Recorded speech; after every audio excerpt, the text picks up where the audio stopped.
whose ever item. We're going to get moving. Recording in progress. Okay. 6:26 p.m. on Tuesday, July 9th.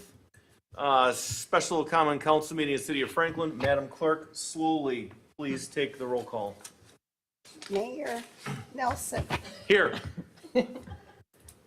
District 1 is vacant. Alderwoman Eichmann, Here. Alderman Hassan, Here. Alderwoman Day, Here. Alderman Barber is In process, still not in here. process. Okay, and Alderman Craig. Here. Excellent. Please rise for the Pledge of Allegiance. I pledge allegiance to the flag of the United States of America and to the republic for which it stands, one nation, under God, indivisible, with liberty and justice for all.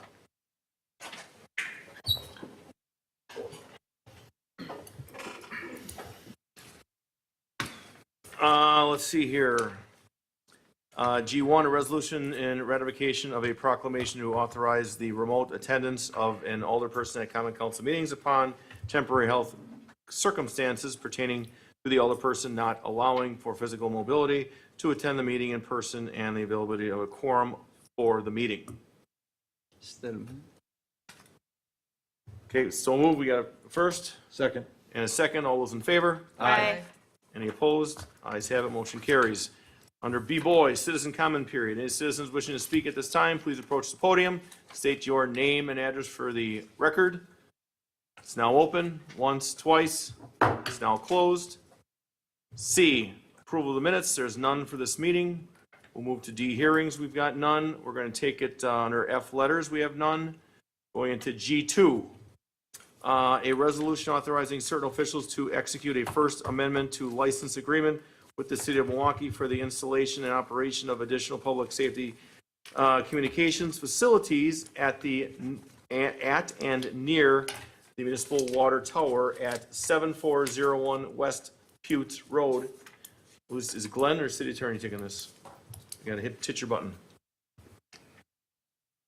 Well, everything is set forth within the packet, received no electronic responses or comments from City of Milwaukee or Milwaukee County with regard to what was sent. I left a specific voicemail message early this morning for Milwaukee City Attorney's office, Assistant City Attorney working on this, and didn't get any comment back, so absent any comments from the city engineer,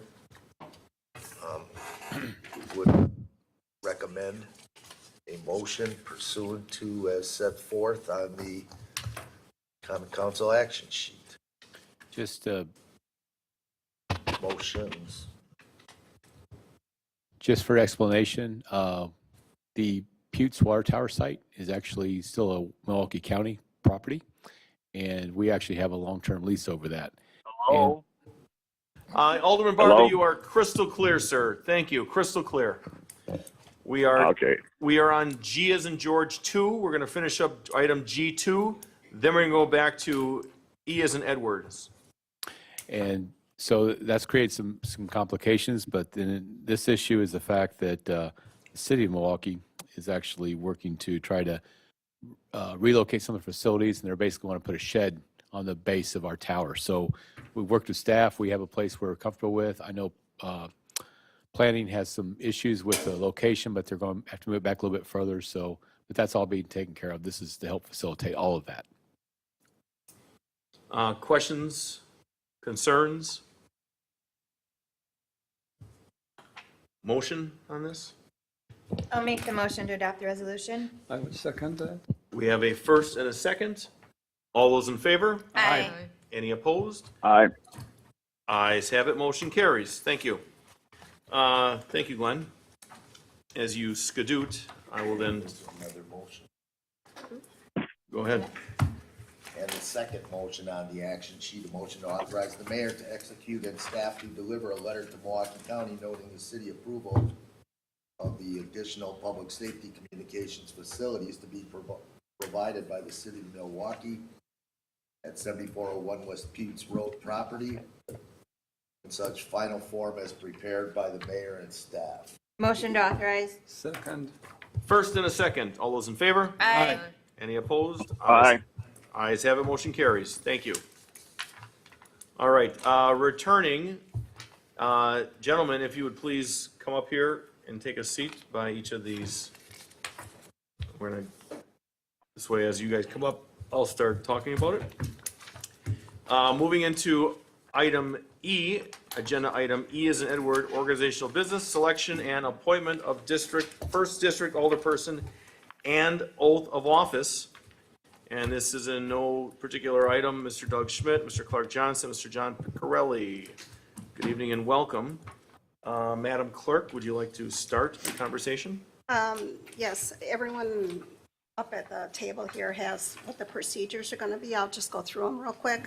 I'll draw the names. I have the names here. They're in the same font, same size piece of paper. I'll put them in the box, and then I'll pull one name out at a time. Each applicant will have no more than 8 minutes to do their presentation on their qualifications and goals. For the first district, after all applicants have completed the presentation, each of the aldermen and the mayor may ask up to 2 questions, the same question for each candidate. I will draw the names of the sitting aldermen, and then they will ask those questions in the order that I draw the names. And then I will rotate the order for the next set of questions. There was no follow-up and no cross conversation. Upon completion of the questions, voting will take place with written ballots containing the current alderman's name and their appointment. No secret ballot. I will read aloud the aldermen and their vote. We will tally the votes, and the mayor will announce the results and declare the applicant with the majority of the vote as the appointee for the first district alderperson. And then after that, I will administer the oath. Are there any questions?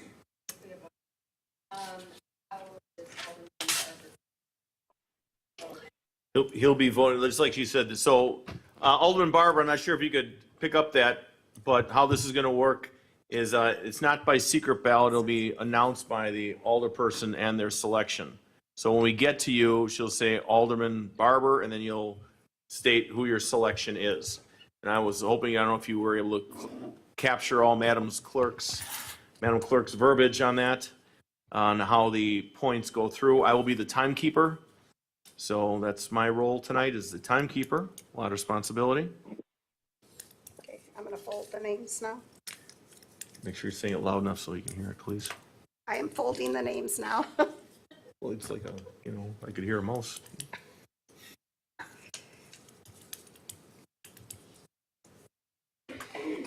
Shake them up.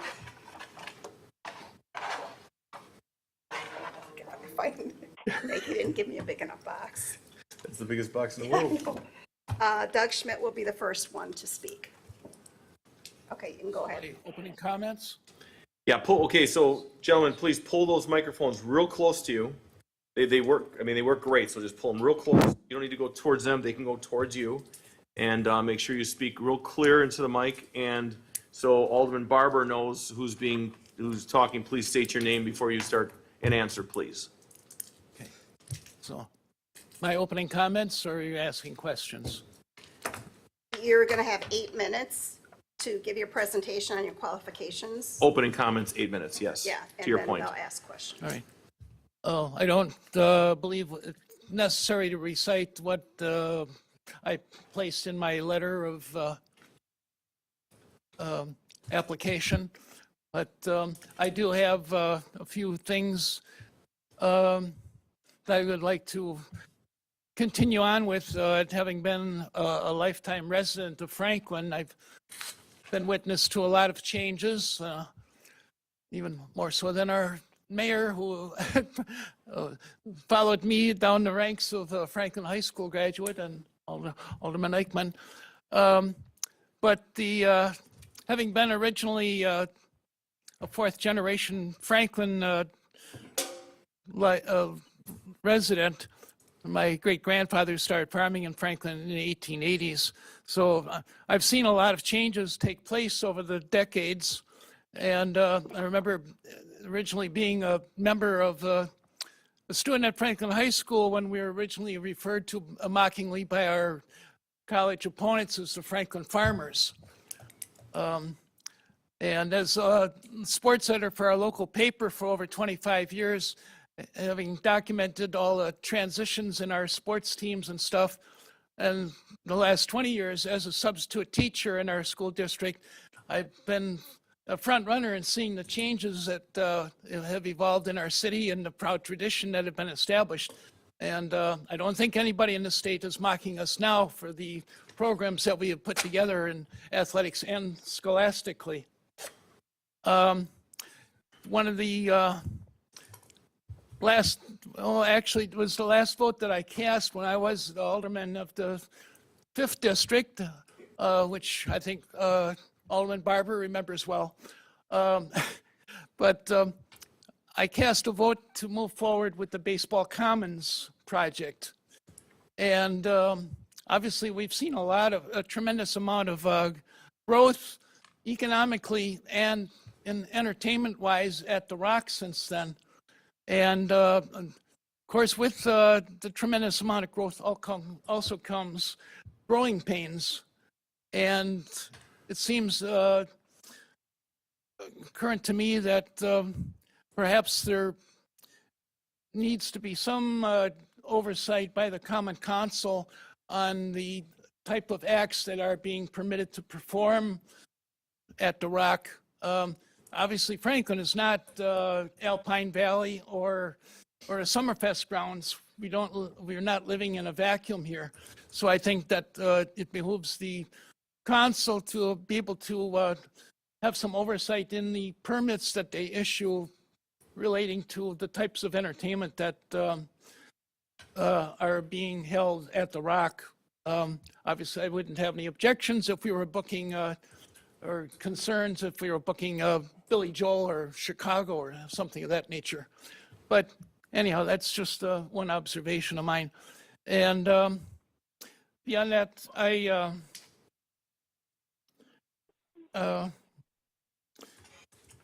having served 6 years as an alderman in the 5th district before I was realigned, I did spend a lot of time in City Hall visiting with our planning department and our engineering department because I always wanted to stay abreast of what the ongoing situations that we were facing and wanting to know the backgrounds on issues that would come up at council meetings.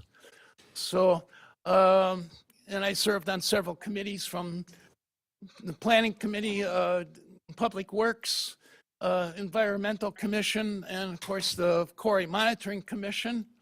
So ongoing situations that we were facing and wanting to know the backgrounds on issues that would come up at council meetings. So I'm hearing myself talk. Maybe we should. So.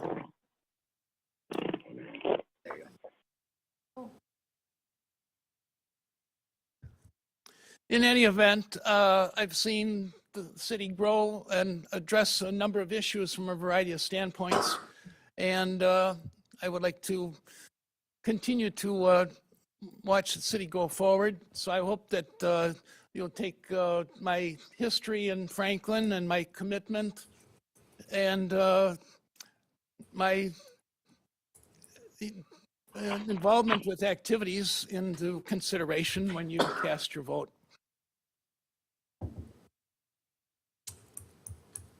Thank you, Mr. Schmidt. You still have 3 minutes left. Are you yielding at this point? I'll yield. Okay, I'm just letting you know everyone's got 8 Okay. minutes. Thank you. I'll stop it then and I'll reset. And the second person up to speak. Is John Pecorelli. Mr. Piccarelli, you are up, sir. And when you start, remember you have 8 minutes. And I will start the clock when you start speaking. All right, sounds You're good. welcome. Thank you. Thank you for the opportunity today. I really appreciate it.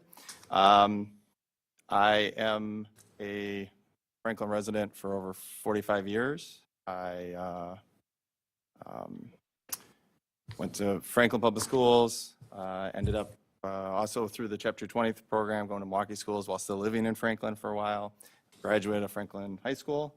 Again, went to UWM, have a background in computer science, and later on went and received a Master's of Science in Finance Analysis, also from UWM. I have worked for a Fortune 500 company for the last 27 years, and in varying IT roles, pretty much in every IT role for the most part. Starting in 2012, I've had various leadership roles with increasing responsibility, and currently a IT director.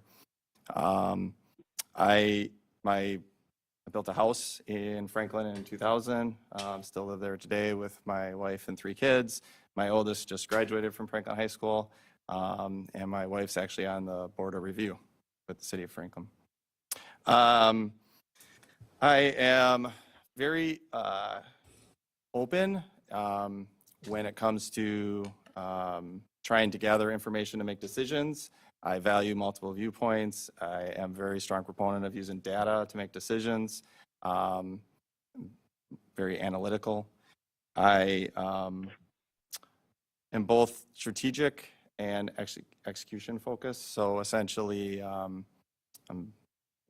very good with planning out to the future, understanding where we need to be, what kind of investments we need to make, and then being able to bring that all the way down to what does that mean for today and what we need to do today to move forward.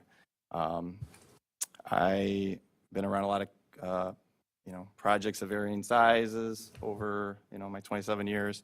I've been responsible for a lot of different activities as well.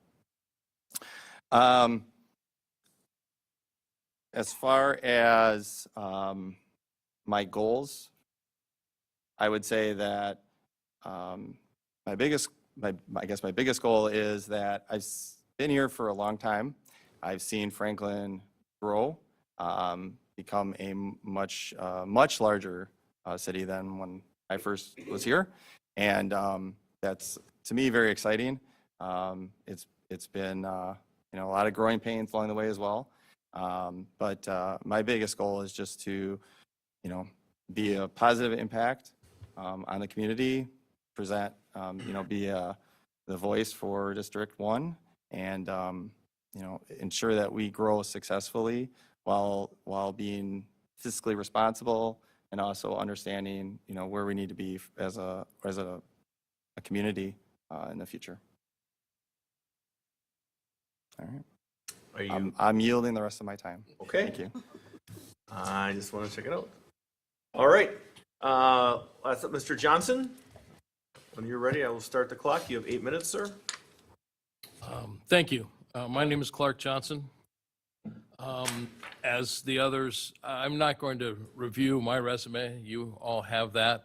It's lengthy. I've been in the government service for over 40 years, working for Parks and Recreation Departments. I've worked for city, county, state, and national Parks and Recreation Departments, doing everything from being a lifeguard and a ball diamond maintenance guy to managing large multiple projects.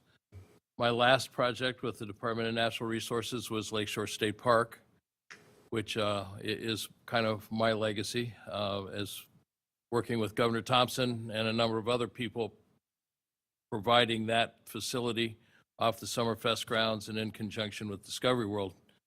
I'd like to think that I'm a consensus builder. I was stuck in the middle of Governor Thompson, Don Smiley, Michael Cudahy, and the Southeast Region Director, Gloria McCutcheon, on what to do and how to build that island and what purpose it was going to be for. So I think that everything turned out really well. Just a side note, Governor Thompson wanted it to be in the shape of the state of Wisconsin and have the trails go around to every state park and a history and a knowledge of how all of those parks were initiated. He left and that changed. Now it's an island. But it's interesting how things move from vision, from strategic planning to master planning into where it is now. And that's why I'm interested in continuing on in government, is that I do like to build consensus. I like being, in the middle of change. I think I'm very pragmatic and visionary in doing those kinds of things, and moving projects forward and working with other people and determining outcome, and moving that forward. A little addition to my resume: after I retired out, I've done some consulting work, master planning in a number of couple or 3 or 4 other cities. And in the meantime, I did work with the Red Cross for a while. During COVID, I worked with the Milwaukee Art Museum, and I worked at Potawatomi as a security person for their events and their musical activities. And again, providing a vision and security on how to work things out when big concerts were coming to Potawatomi. I also coached football and was a substitute teacher at, now I'm speaking too fast. I got to hear my notes. At Nathan Hale. I was there for 2 years as an assistant football coach and a substitute teacher, a full-time sub. And anyhow, so I've done a lot of things. I've spread myself, out and about, and I'd like to think that those experiences that I can bring to City Council and Franklin. We've lived here 15 years or so. I moved to the county when I started working for the county state park or county park system, because it was a requirement to live in the county.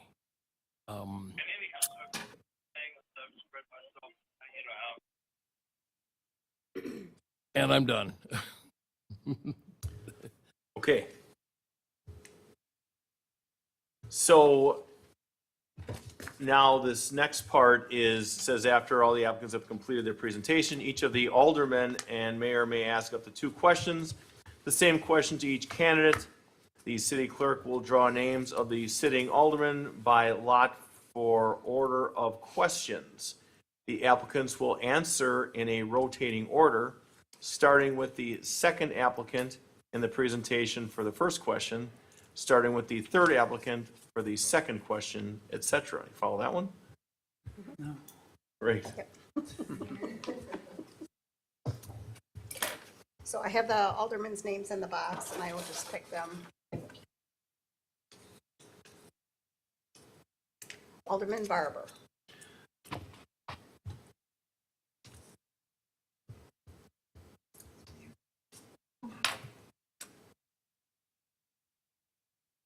Hello? Yes, Alderman Barber, Hello? Alderman Barber, you have the floor, sir.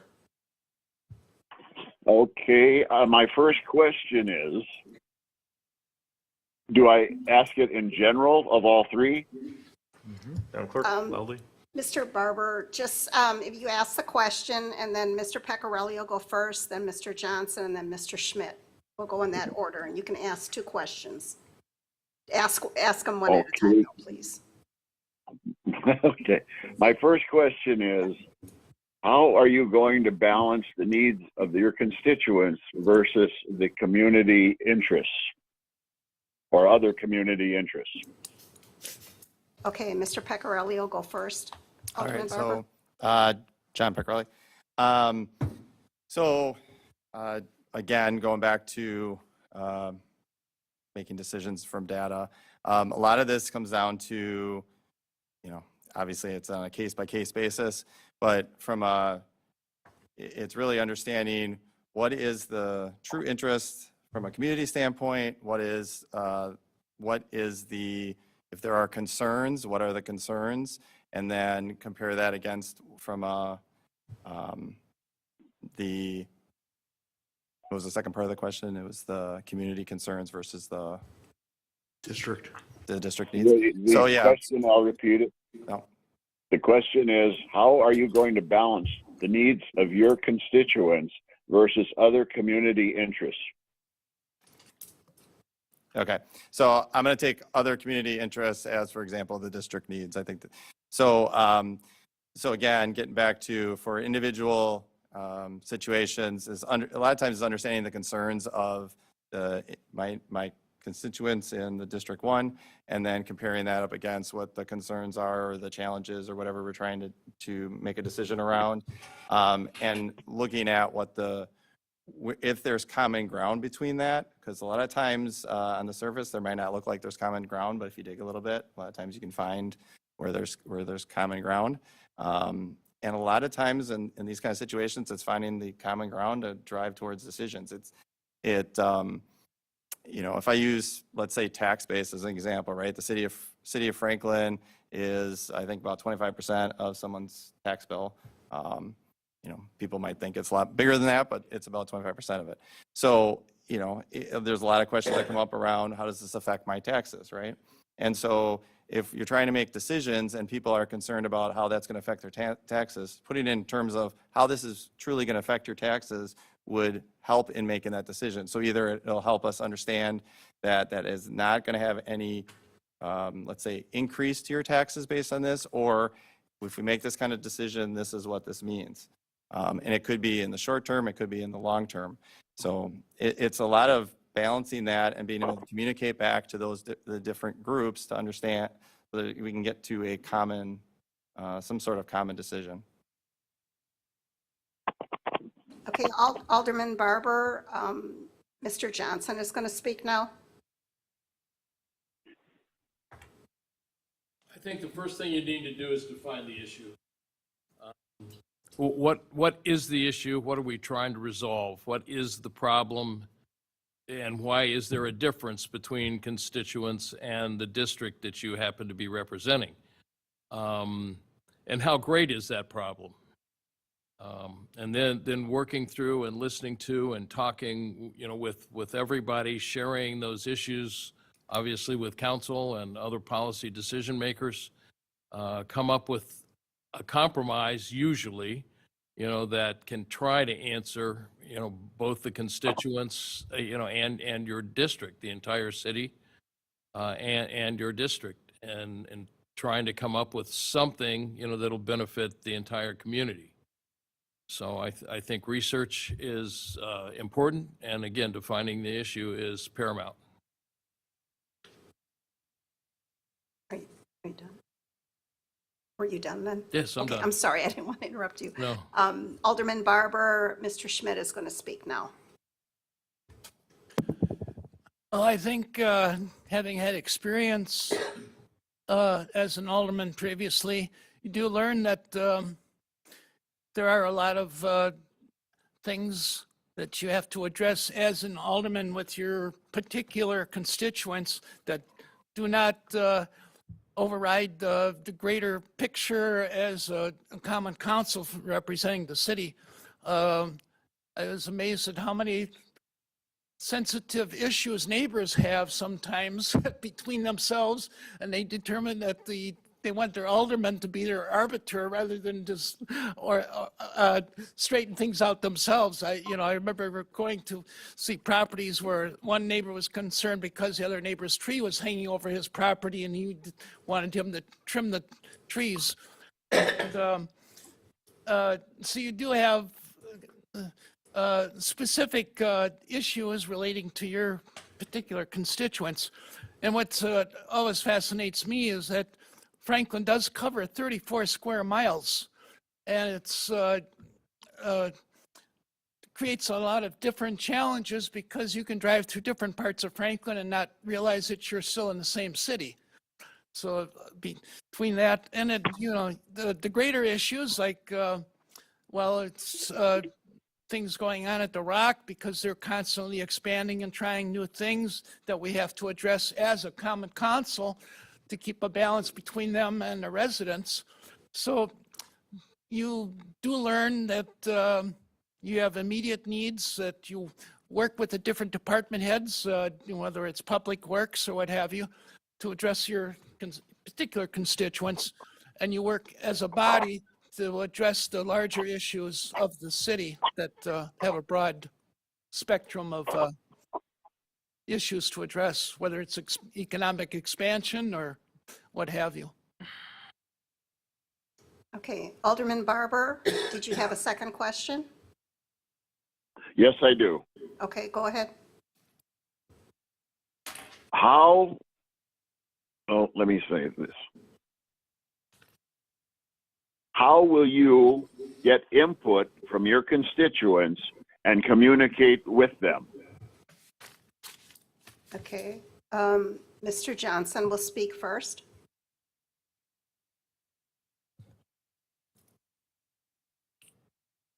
I think the fastest and easiest way is through social media. I would establish a social media page and express opinions or have, solicit input from the constituents in order, for me to be aware of those problems. Secondly, I do believe in face-to-face communication and/or the telephone. I would certainly call those people who have particular interests and discuss it with them personally, either, in person or over the phone. I've gone so far in other communities and I'm just saying that this is things that we've worked on master planning, is to do surveys, either by SurveyMonkey or other opportunities that you can, use to get an opinion. And it depends on how big the issue is. If the issue is overwhelming, then it's what we've done in the past, places that I've worked. We've worked with the university to do actually, a complex and statistical valid survey for, establishing a base of concern. So those are, three of the things that I think that we'd start off with. Okay, Alderman Barber, Mr. Schmidt is going to speak now. This was relating to dealing with your constituents' issues. I believe that social media obviously has become a very prevalent in how we negotiate with things. I know that when constituents always had issues, they were prepared to call me and let me know what their concerns were. And I attempted to address them as best I can, working with the different departments of the city. In particular, it could be, sometimes it was complaints that their roads weren't being plowed sufficiently. And you work with the Public Works to try to get that resolved as best you can. And you also had to convey to the constituents that certain roads require priorities over other depending on the traffic flows and stuff. So there's always negotiation, and I always kept a file on whatever constituents submitted a complaint that I could address it and get back to them with some kind of viable solution. Okay, now I'm going to pick the name of the next alderman to ask questions. I'm up. Oh, I'm sorry. Ms. John? Alderman Barber, Mr. Pecorelli is going to speak now. Sorry. Thank you. Does he need to hear the question again? No, well, if you would like, Well, why don't you, Alderman, read it again for the rest of the alders up here in case we've drifted off? How will you get input from your constituents and then communicate with them? so this is John Pecorelli. So so one, if I know if people have a strong issue, they're going to find a way to contact you, right, via email or other means. I think when it comes down to understanding other issues that are going on that maybe aren't as strong of an item for someone, it really is, in many cases, it's getting, finding a way to get some initial information. And then I'll be honest, I'm a technology person, but having a conversation goes a long way. I can fill out a survey, I can put a bunch of comments in there, but it's still difficult to understand where someone's coming from a lot of times and really understand what their concern what their idea, really is about. So a lot of times, and from my viewpoint, is if I'm going to get contacted through whatever channel those are, right? Social media, email, phone, that, having an actual conversation goes a long way. Also, the use of Zoom and other technology, right, to be able to gather information from a larger group of people without them having to travel to a physical location does help.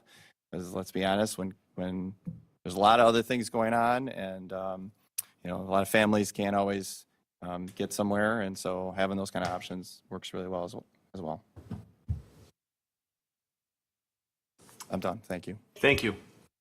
Okay, I'm going to draw the next alderman's name. Alderman Hassan. Okay. So, good evening. My first question, who's going to be for? It will be, Mr. Schmidt will speak first. Mr. Schmidt. It's for all of them, but he'll speak Yeah, first. okay. So to all, yeah, it's a little bit confusing. It's the first time for me. And this position, this seat was available for election about like 2 years ago. And I'm just curious why you didn't run for that position, or, to be elected when there was election. My intention is to run for re-election. Are you talking about the next No, election? no. My question is like when they had election in the year 2022 for alderman for District 1. Did you run? Did you try to run for that position so that you become elected instead of like coming today? No, I knew there were already a couple other candidates running for that election, and for that spot at that time, and I was still viewing my past experience from District 5, so I wasn't totally sure why I didn't feel that comfortable at that point yet, knowing, the boundaries of the new district that would have fit my abilities. So, and anyway. Okay. Okay. Alderman Barber, Mr. Pecorelli is going to speak now? No, he's going to go. They each have to answer the question. Right. Alderman Wasad. But it's, Oh, I'm sorry. Oh, my God. Alderman Barber, Alderman Hassan. Mr. Pecorelli will answer Mr. Hassan's question, Oh, okay. right? She can All take right. the mic. John Pecorelli. So I did not run 2 years ago. And to be honest, I wasn't, and at that time, I didn't feel it was the right thing to be doing. I did run for school board in this past election. And so I'm at a point where I definitely want to be more involved and feel like I have the skills and commitment and to make a difference. And so that's why I'm here today. Okay, Alderman Barber, Mr. Johnson is going to speak now. Yeah, it's his question, but I'm letting Alderman He's, Barber. all we're doing here is letting Alderman Barber know Barber, who's no. speaking Yeah, next. who's That's all we're speaking. doing. We all understand who stated the question. Yeah, otherwise. Go Are we ahead. good? Yes. We're good. Okay. Otherwise, he doesn't know your voices, that's fine. Again, this is Clark Johnson, and the simple answer to that is that at that time, I did not have the time to commit to not only council as an alderperson, but the various committees that you will be assigned to and the participation.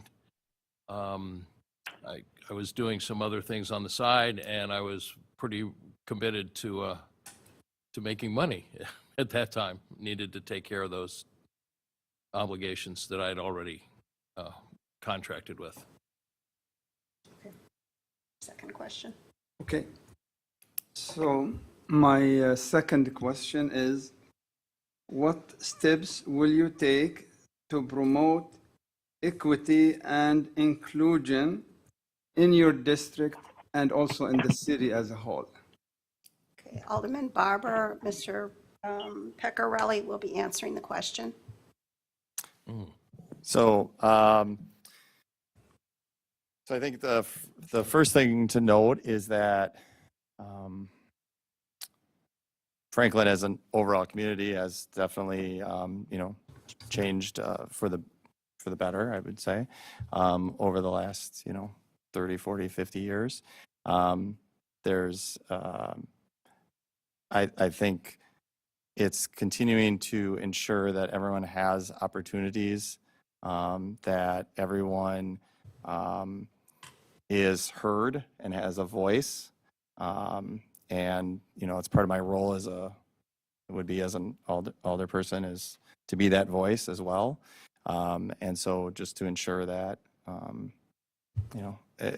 like I said, everyone has a voice, everyone has an opportunity, and that, we continue to grow as an overall community and address anything that's actually stopping that from occurring. So I don't have anything specific, but when I will say when you see it, you know what to do. So.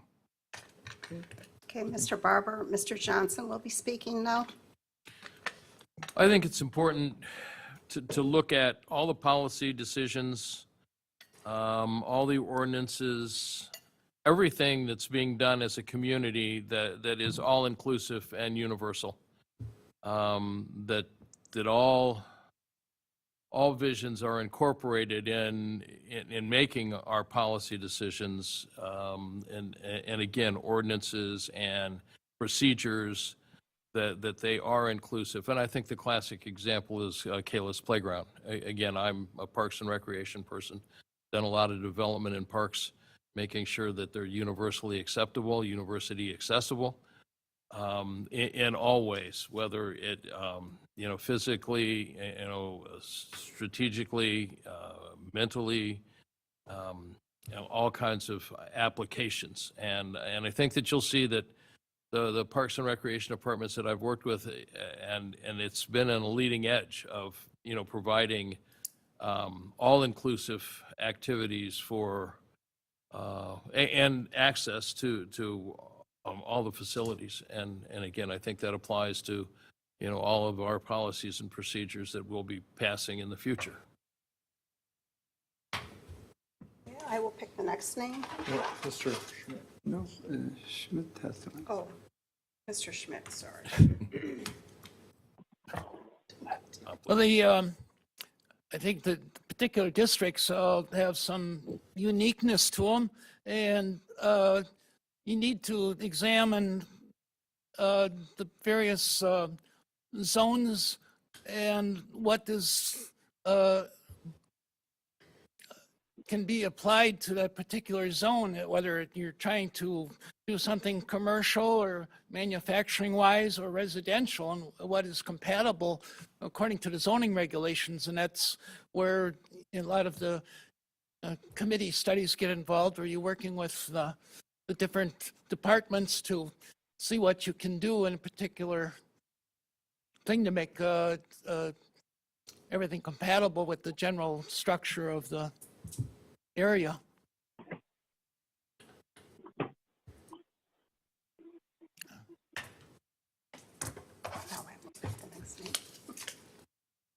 Alderwoman Day. Thank you.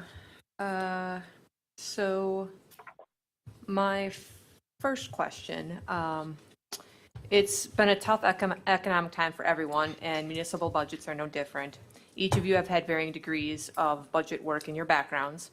The alderperson for District 1 currently holds a seat on the Finance Committee and is one of the 6 people responsible for passing a balanced budget each fall. Given your long backgrounds in the Franklin community, what do you believe should be prioritized in the next budget, and what would be your plan to cut costs if need be? Alderman Barber, Mr. Johnson will speak first. Thanks. You know, that's a pretty in-depth question, and not being involved in the budget process here in the past, I'm not sure that I can address any particular issue that needs to be expanded upon or reduced, but I think that what you need to do is look very closely. Again, I've been responsible for, well, my budget for Lakeshore State Park was $10 million. And, you know, as we reviewed that on a, you know, weekly and monthly basis of what we had done, what needed to be done, reviewing the progress, the goals, the objectives, see if we're meeting them. Certainly, you know, quickly, safety first has always been an important part of the budgets that I've worked with, you know, to ensure that the public is safe and well represented in the things that, you know, that are incorporated in the budget.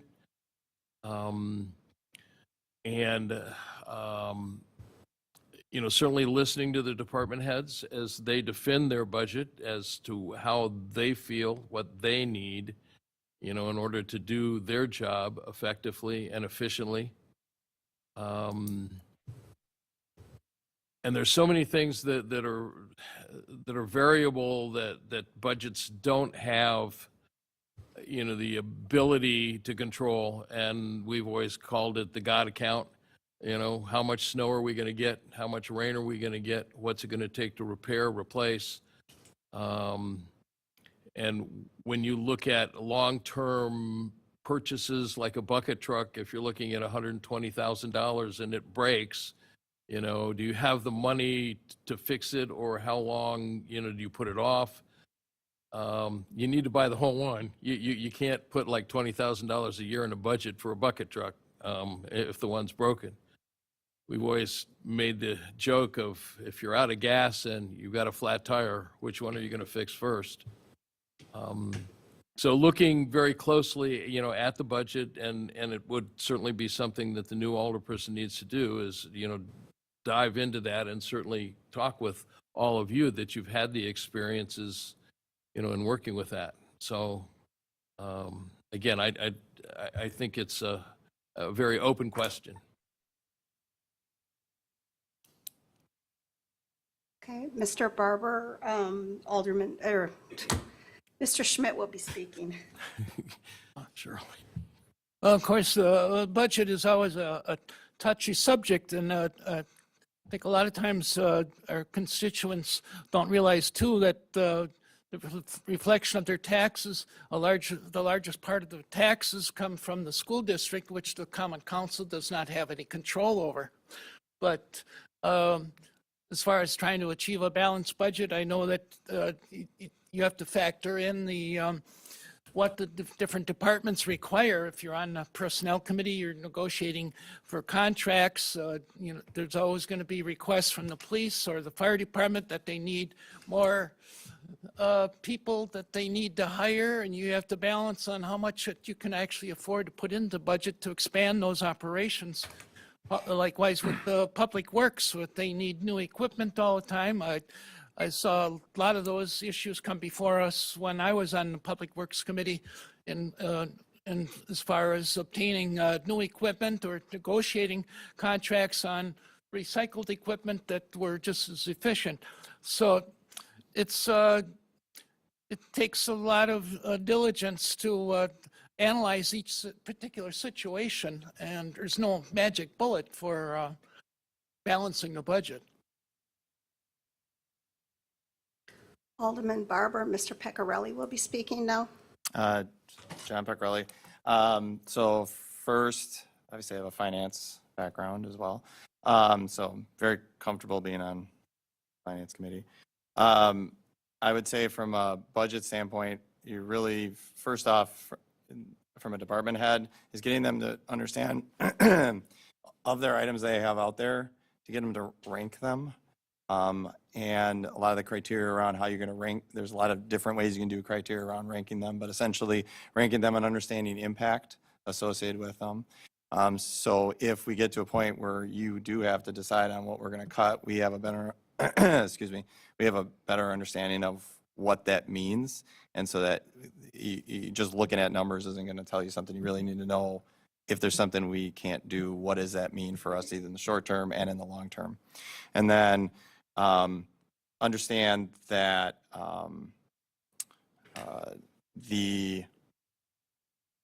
what else is stopping, let's say in the short term, there's something that they have has high impact if they don't do it, right? So it's something we have to keep doing. But is there other things that if we spend some money in one area, we could actually start to save money in the future?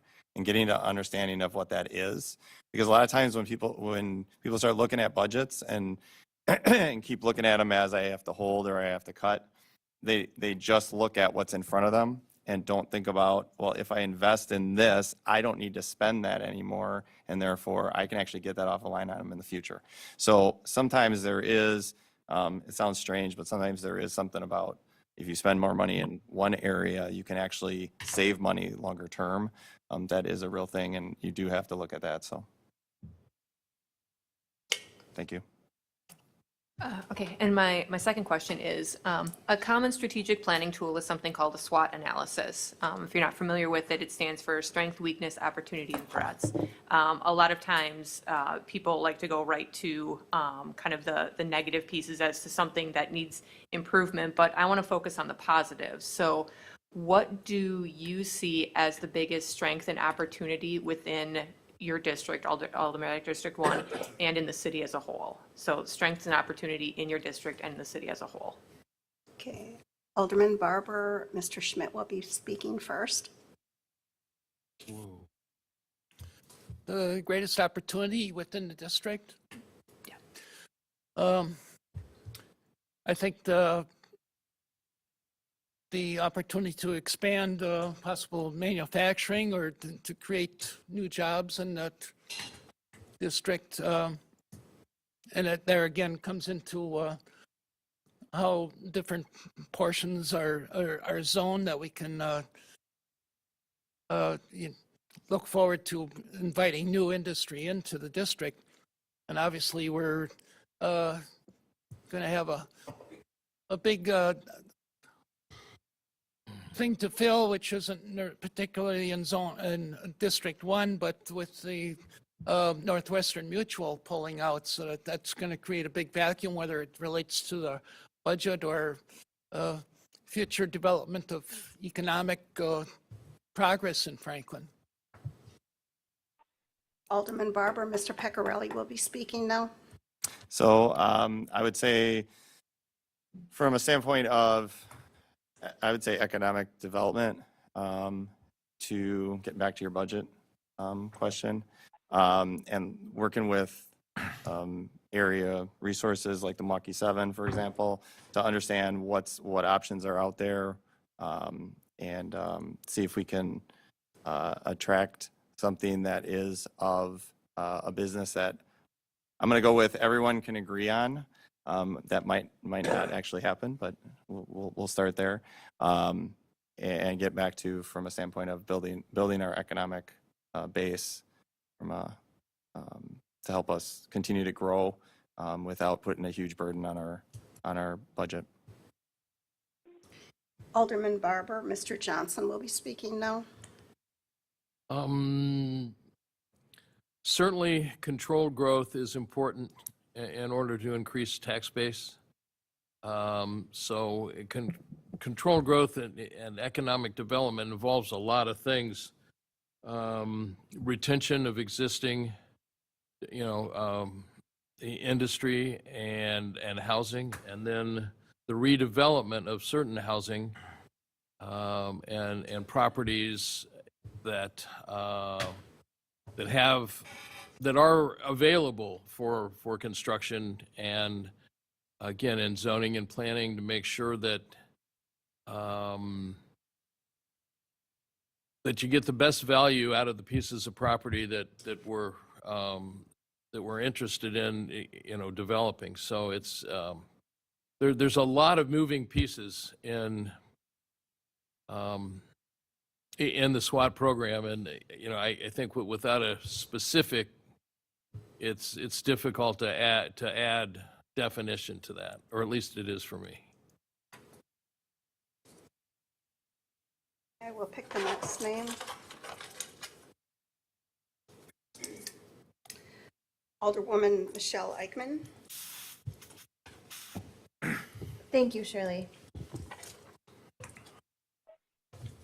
Okay, my first question is, although it's hard to forecast the future, how likely are you, if selected this evening, to run a full campaign again in spring?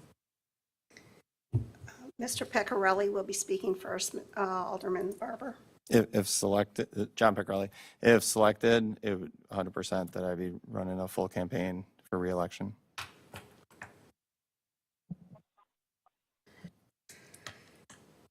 Alderman Barber, Mr. Johnson will be speaking now.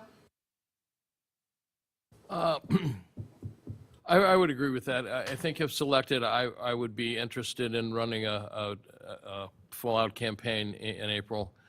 There are a lot of things that go into that, and like you said, that that's a lot of the future, and I guess bottom line is I hope that we can all be effective, and if we are effective and we're moving forward, and I feel that I'm a positive influence on the position, then I would absolutely put 100% into it. But if for some reason I'm not effective, I'm not working well, things are not working, then it's time for me to discuss it with all of you if that's something that I should run again or not. I think it's important that we're a functional board. And I've seen many boards and commissions go awry with the Department of Natural Resources, the guy who refused to leave office. How's that work? So, I think it's very dependent, but all things going well, I'll be there. Okay, Alderman Barber, Mr. Schmidt will be speaking now. Well, I was an alderman here for 6 years, and I never missed one of 215 consecutive council meetings, so it shows my determination to serve, and I would look forward to a full term next year if reelected.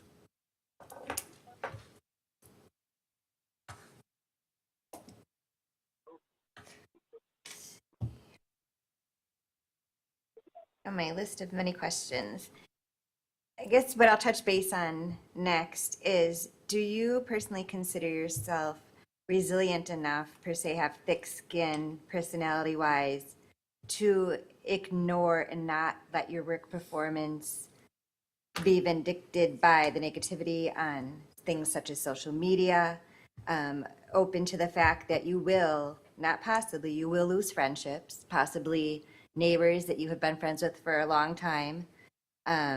People ask from anything from people asking special favors to maybe you not voting the way that a particular friend, even possibly if you have family in Franklin, a family member or a neighbor wanted you to vote. Your circle may change. It likely may change. I've seen it with myself. I've seen it with others that have sat up here. Is that something that you will be able to handle? Is my question. Alderman Barber, Mr. Johnson will speak first. Yeah, I've been in public service for a very long time, and I have lost as many friends as I've gained. There's always two sides to that story and that fence, and I'm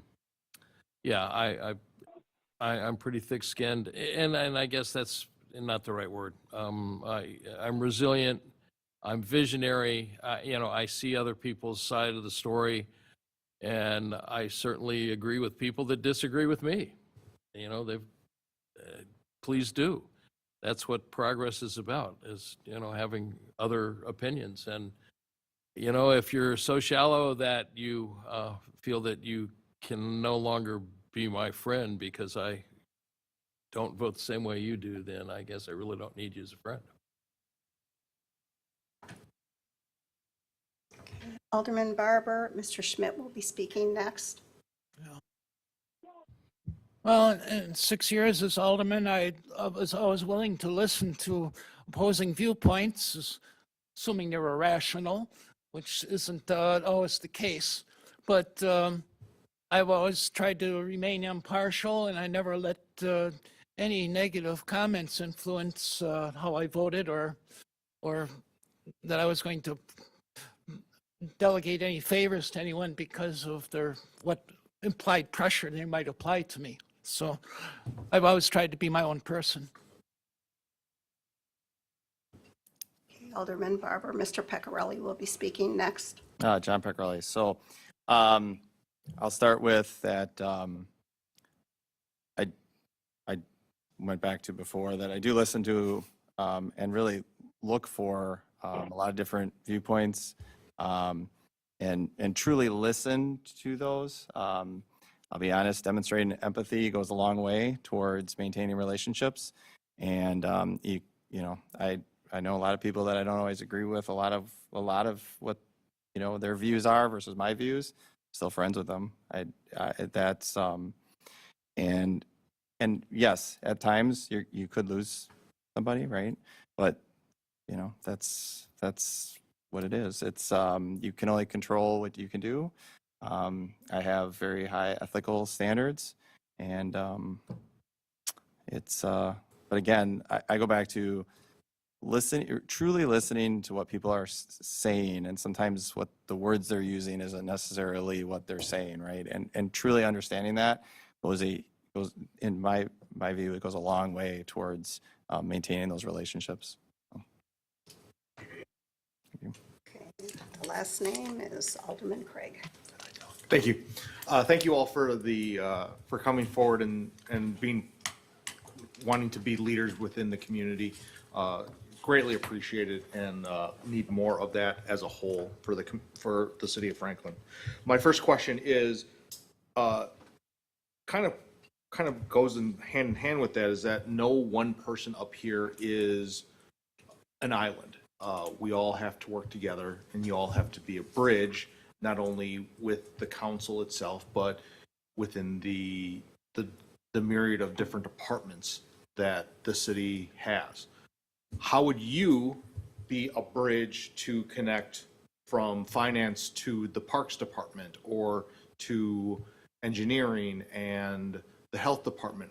What do you bring that will kind of connect those departments and areas of the city together? Okay, Alderman Barber, Mr. Schmidt will be speaking first. Well, I think the fact that working on multiple committees gives you a cross-section of each department's demands, and that, like I said, I've spent a lot of time sitting with our planning manager and our assistant engineer discussing different things, so I always had a good relationship with the different department heads, and I could move forward with their concerns, whether it was road construction or something that we could bring forward. I did not sit on the finance committee before, but that obviously is something that was very crucial to bridging the different departments to balance the needs of what finance can afford to do and what the different department needs desperately require. So you have to be on good terms with both, have a good working relationship with everyone. Alderman Barber, Mr. Pecorelli will be speaking next. John Pecorelli. So in my career, that's been a lot of my role is working with my business partners and working across my business partners. Let's be honest, I'm in the middle a lot of times, right? From a technology standpoint. So really understanding their processes, what they're trying to do, what their constraints are, and then, I'll bring in those different groups together if we need to discuss how we can do things going forward. I'm a lot of times an outside observer, let's say, sometimes, and can suggest things that maybe others haven't thought of, and get us in a different direction that maybe solves an issue. So, like I said, a lot of my career has been we would term it as a client relationship manager. So essentially, we're working with all these different business, whether it's our logistics, supply chain, HR, finance, a lot of it different departments. So, yeah, I don't see it any different from that standpoint. So, thank you. And Barber, Mr. Johnson will be speaking next. I think relationship building is very important, not only with our constituents, but, the people that we work with, the department heads, city council, build that relationship, build trust amongst those people that you work with. And then after you're building trust and you listen and hear everybody's side of the story, trying to figure out how to get from point A to point B, going through those negotiations, I think it's just important to be a team player. We're all in this together, and we're going to sink or swim together. And if you take a leadership position, hopefully the people will want to participate with you, want to follow with you. You've taken the time to listen to them. They're listening to you, and you again negotiate and come to a conclusion. We've always talked about like taking a family of 5 on vacation. Let's see, there's golf, there's shopping, there's chasing boys and or girls, there's the swimming pool, and then the other one needs a babysitter. So how does that all work out so you can have a good family vacation? And I think that's important, the negotiation skills and figuring out what's best for all in the end, which is probably staying home. Absolutely. And then my second question, fortunately, based on my positioning of the questions, some of what I was looking at were asked by Alderwoman Day, Alderwoman Eichman, Alderman Hassan. So to kind of bring two things together in one, when you talk about the things that you would like to achieve in the position, things that you want to bring to the city of Franklin, but also at the same time recognizing that in the position right now, it is a very truncated timeline, looking at roughly about 9 months. So how would you look to execute your vision of what to bring to District 1 in that very slighted timeline and not the full term that, possibly be seeking in the following spring? Alderman Barber, Mr. Pecorelli will be speaking first. John Pecorelli. So first, in the my career, we operate at a very fast pace, and so 9 months actually to me seems a good amount of time. But I also realize that there's a lot that goes on, so you have to be realistic on what you can cover in 9 months, right? And I'm a very fast learner. I can get up to speed quickly. But a lot of this is going to be getting out and understanding what's truly going on, right? So I got to get more active with the departments, understand what their challenges are, and then also understand from a constituent standpoint where their concerns are, and do that in a much abbreviated time frame, right? I don't have a whole campaign I'm working through and then a 3-year term. So it's really doing a lot of those items in a very compressed time frame to get to an effective state as quickly as possible. I realize I got a learning curve. I've had a learning curve at every position I've ever been in, and you just learn to work through it very quickly. So, yeah, thank you. Alderman Barber, Mr. Johnson will be speaking next. I think it's important to set up your goals and objectives, those things that are reachable, reasonable expectations, realistic expectations. Don't put yourself in a position to fail. One step at a time, one day at a time. Again, you look at those goals and make sure that they're your priorities, and put together a little to-do list on how to get there. No sense reinventing the playbook, but starting with, what you have and those things that are positive and try to, work past those things that are negative in order to have some accomplishments by the end of the week, the end of the month, and feel like you get a win every now and then to keep you, going forward, taking that leadership role and bringing your team along with. And again, reasonable expectations. Alderman Barber, Mr. Schmidt will be speaking next. I agree. It does require, you have to have reasonable expectations of what you can accomplish in 9 months. I know when I joined the Common Council, we had some very heavy issues dealing with creating TIF districts.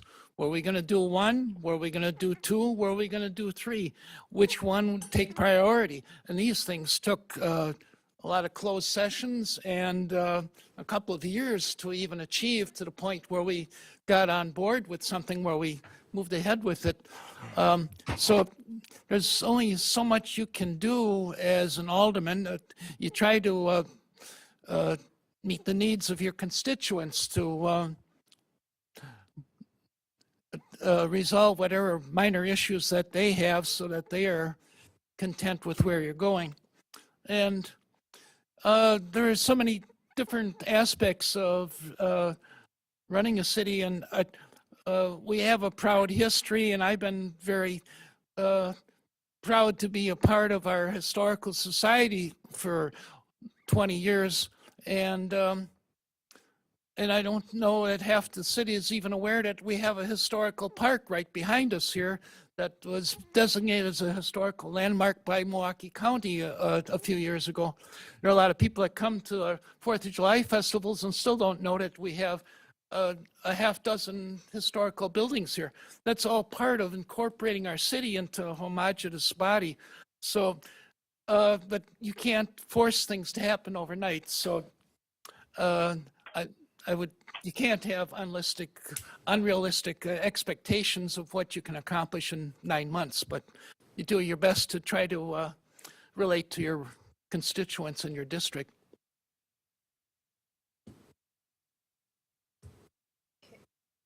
Now the mayor will ask a few questions.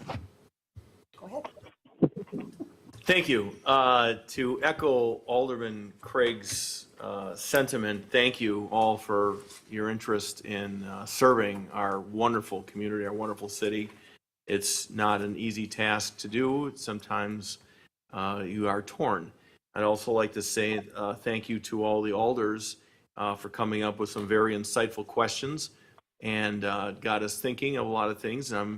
I had a number of things here that were all captured by all of you, so that's a good thing to know that we're kind of all on the same page with our concerns. So I have a couple softballs left here, I should say, because my thunder was taken by the others, which is great because we're all thinking the same way.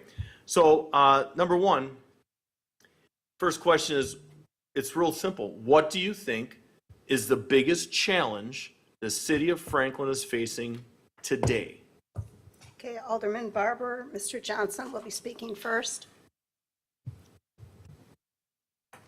Controlled growth. You need to continue to grow to increase your tax base. You need to be able to control it. It can't get out of hand. The building of industry and residential is important to blend together in order to have a successful community. And I think that's the biggest, broadest challenge right now. I think the immediate challenge is ROC resolution. Okay, Alderman Barber, Mr. Schmidt will be speaking now. I think our biggest challenge in going forward is going to be what are we going to replace Northwestern Mutual with?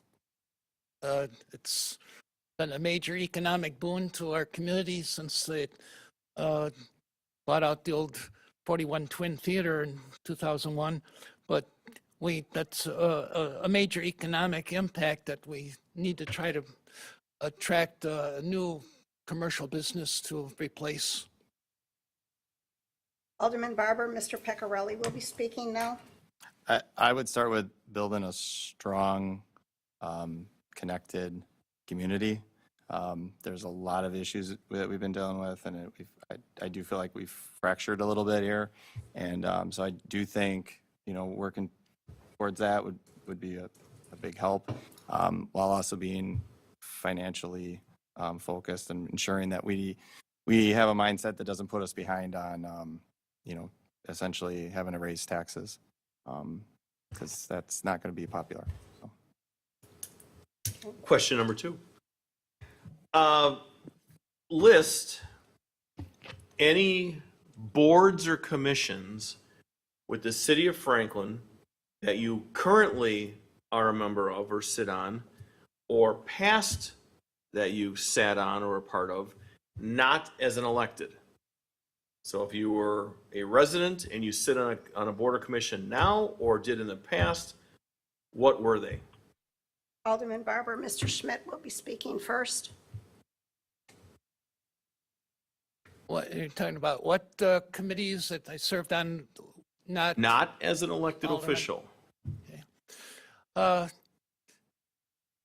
Well, primarily, it's been with the Franklin Historical Society. I've been a president, vice president of that for 15 years. Other than that, I have not been involved in any other officially city organized committees.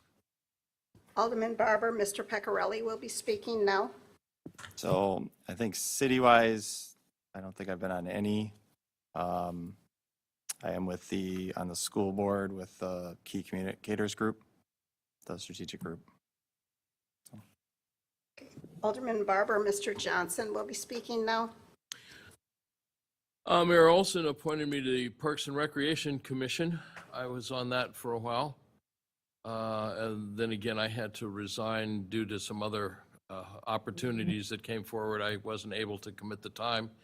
And I am currently on the Department of Public Works Commission, working with them on, trying to work through capital developments and equipment purchase and things like that. So I've been on 2 committees here in the city of Franklin. Okay, do you want to read this or no? No, go ahead. Okay, so now we've completed the questions. Voting will take place with written ballots containing the current alderman's name and their appointment. No secret ballot.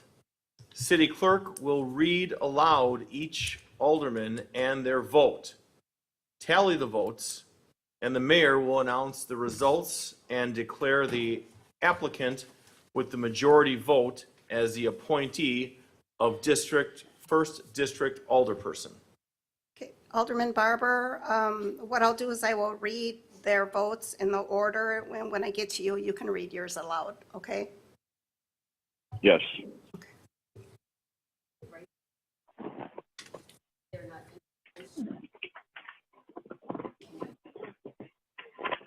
Well, she's going to read them aloud. Yeah, you could always try to send it to the mayor. Then we can, You should go. we'll have Mr. Or Barber I can, go first, and then we'll read the ones as they come in. So please fill them out, fold them in half, and pass them to the center.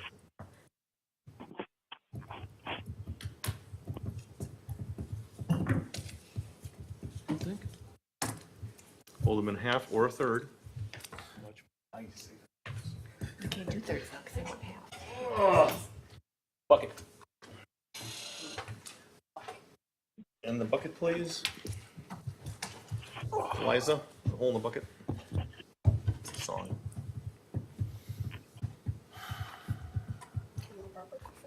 Yes. Alderman Barber, could you give me your vote, please? Clark Johnson.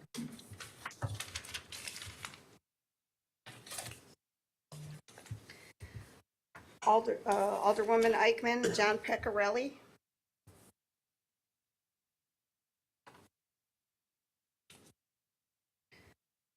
Alderman Hassan, Clark Johnson.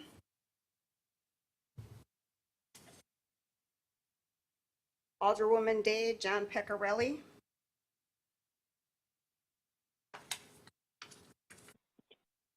And Alderman Craig, John Pecorelli. So I have 3 for John Pecorelli and 2 for Clark Johnson. Okay, Mr. Pecorelli, congratulations, you're the majority. And the city clerk will administer the oath of office next. Do you want to come up here, Mr. Pecorelli?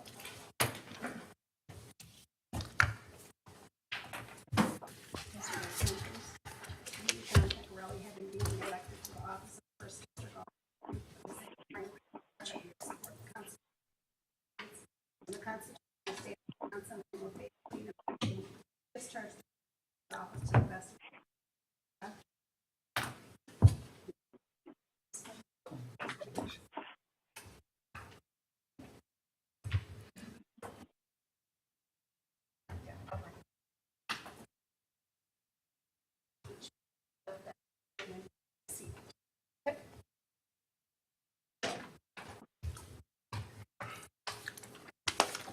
Is there anything further, or are we motion to adjourn? Nope, he can come up here and then we can adjourn.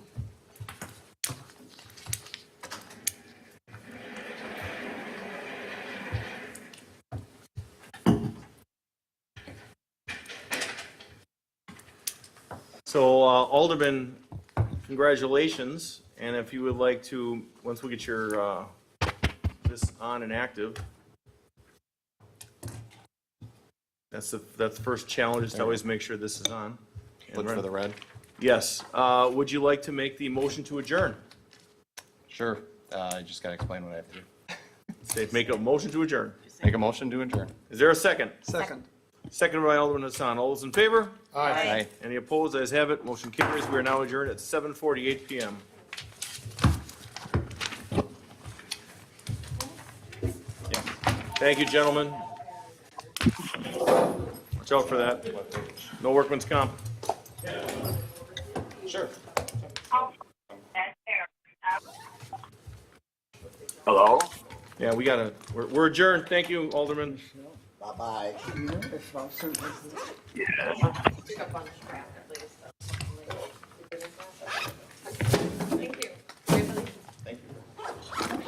Thank you very much. That letter, Which letter? that county stuff, that's, you gotta sign it.